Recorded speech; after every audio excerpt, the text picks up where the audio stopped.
ओम। आज की वीडियो में हम बात करने वाले हैं योग की उत्पत्ति और इतिहास के बारे में कि योग की उत्पत्ति कहाँ से हुई, कहाँ से योग शुरू हुआ और उसका इतिहास क्या है। जो भी हमारे वेदों पुराणों में इतिहास मिलता है, हम उसके डेवलपमेंट की आज बात नहीं करेंगे, हम डेवलपमेंट की कल बात करेंगे, लेकिन आज हम सिर्फ उत्पत्ति और इतिहास के बारे में बात करने वाले हैं। तो चलिए चलते हैं। योग की उत्पत्ति एवं इतिहास। योग के उद्भव का अर्थ योग के प्रारंभ अथवा उत्पन्न होने से लिया जा सकता है, यानी कि जब योग शुरू हुआ या योग का उत्पन्न हुआ, योग उत्पन्न हुआ, ठीक है। तो योग कब उत्पन्न हुआ? ये आदिकाल से ही है। सृष्टि के आदिकाल मतलब जब से स्टार्ट हुई सृष्टि, स्टार्ट हुई सृष्टि के आदि ग्रंथ के रूप में वेदों का वर्णन आता है, यानी कि सबसे प्राचीन जो ग्रंथ है वो वेद हैं।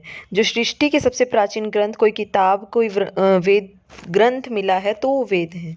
वेद एक ईश्वरीय ज्ञान है, वह ईश्वरीय ज्ञान है जिसमें मानव जीवन के प्रत्येक पक्ष पर प्रकाश डाला गया है तथा जीवन को सुखमय बनाते हुए जीवन के चरम लक्ष्य मुक्ति के मार्ग को प्राप्त किया जा सके।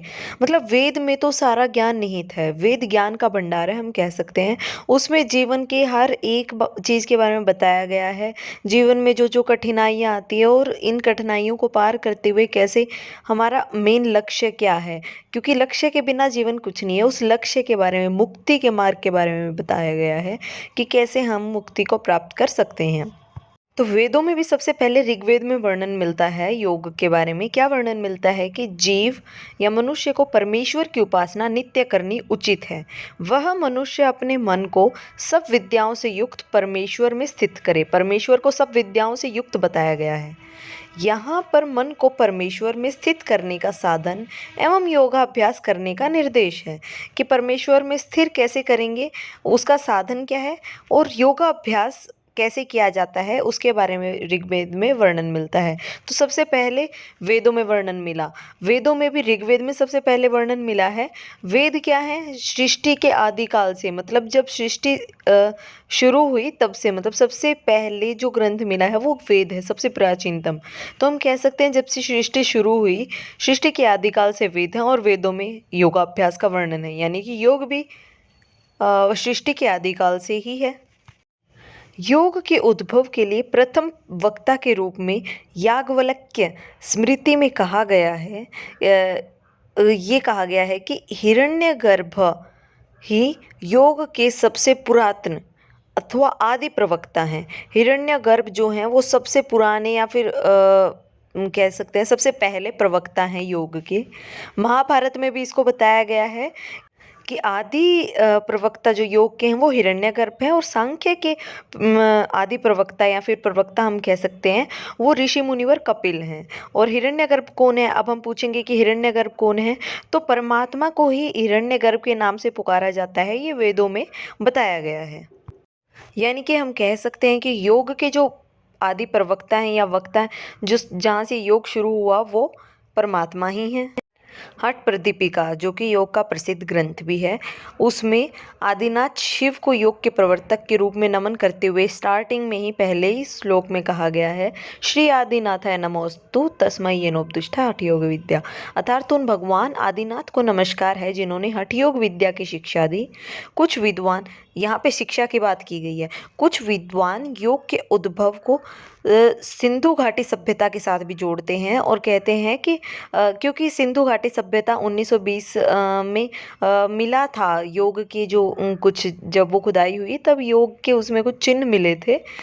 तो कुछ विद्वान लोग योग के उद्भव को सिंधु घाटी सभ्यता के साथ भी जोड़ते हैं तथा इस सभ्यता के अवशेषों में प्राप्त विभिन्न योगासनों के चित्रों एवं ध्यान के चित्रों से यह अनुमान करते हैं कि योग का उद्गम इसी सभ्यता के साथ हुआ है। इस तरह के कुछ चिन्ह सिंधु घाटी सभ्यता में प्राप्त हुए हैं जिनके आधार पर विद्वान लोग मानते हैं।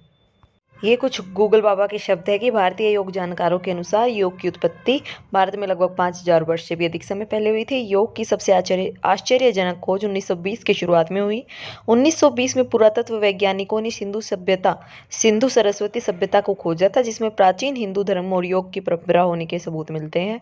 सिंधु घाटी सभ्यता को 3300 से 1700 BCE पूर्व पुराना माना जाता है। कुछ योग जानकार सिर्फ इसको इसलिए सिंधु घाटी सभ्यता से ही उद्गम मानते हैं क्योंकि योगाभ्यास का प्रमाणिक चित्रण लगभग 3000 ईसा पूर्व सिंधु घाटी सभ्यता के समय की मोहरों और मूर्तियों से मिलता है। योग का प्रमाणिक ग्रंथ योग सूत्र 200 ईसा पूर्व योग पर लिखा गया पहला सुव्यवस्थित ग्रंथ है। हिंदू, जैन और बौद्ध धर्म में योग का अलग अलग तरीके से वर्गीकरण किया गया है। इन सब का मूल वेद और उपनिषद ही रहा है, यानी कि जो बेसिक है वो सबसे पहले जो है वो वेदों और उपनिषदों में ही मिला है। और वेदों की बात करें तो भारतीय दर्शन की मान्यता के अनुसार वेदों को तो अपूर्वीय माना गया है, अर्थात वेद परमात्मा की वाणी है। इन्हें करीब 2 अरब वर्ष पुराना माना गया है। इनकी प्राचीनता के बारे में अन्य मत भी हैं। ओशो रजनीश ऋग्वेद को करीब 90,000 वर्ष पुराना मानते हैं। 563 से 563 से 200 ईस्वी पूर्व योग के 3 अंग तप, स्वाध्याय और ईश्वर प्राणिधान का प्रचलन था और जिसे क्रिया योग भी कहा जाता है। भगवान शंकर यानी कि जिनको आदि प्रवक्ता माना गया है वो आदिनाथ कौन है? भगवान शंकर है। उनके बाद वैदिक ऋषि मुनियों से योग का प्रारंभ माना जाता है क्योंकि वैदिक ऋषि मुनियों ने ही तो वेद लिखे थे। बाद में कृष्ण, महावीर और बुद्ध ने इसके अपनी तरह से विस्तार दिया और इसके बाद महर्षि पतंजलि ने इसको सुव्यवस्थित रूप दे दिया। इस रूप को ही आगे चलकर सिद्ध पंथ, शैव पंथ, नाथ पंथ, वैष्णव और शाक्त पंथियों ने अपने अपने तरीके से विस्तार दिया है। योग परंपरा और शास्त्रों का विस्तृत इतिहास रहा है, परंतु इसका इतिहास जो है वो अफगानिस्तान और हिमालय की गुफाओं और तमिलनाडु तथा असम सहित बर्मा के जंगलों की कंदराओं में दफन हो गया है। जिस तरह राम के निशान इस भारतीय उपमहाद्वीप में जगह जगह बिखरे पड़े हैं, उसी तरह योगियों और तपस्वियों के निशान जंगलों, पहाड़ों, गुफाओं में आज भी देखे जा सकते हैं। बस ज़रूरत है भारत के स्वर्णिम इतिहास को खोज निकालने की जिस पर हमें गर्व है। तो उम्मीद करती हूँ दोस्तों आपको समझ में आ गया होगा योग की उत्पत्ति कहाँ से हुई और योग का इतिहास क्या है। कल हम इसके डेवलपमेंट के बारे में चर्चा करेंगे, विकास क्रम के बारे में चर्चा करेंगे, किस किस युग में कैसे कैसे डेवलपमेंट हुआ योग का। तो आज की वीडियो में इतना ही। कल मिलते हैं एक नई वीडियो के साथ। सब्सक्राइब करना ना भूलें and thank you for watching.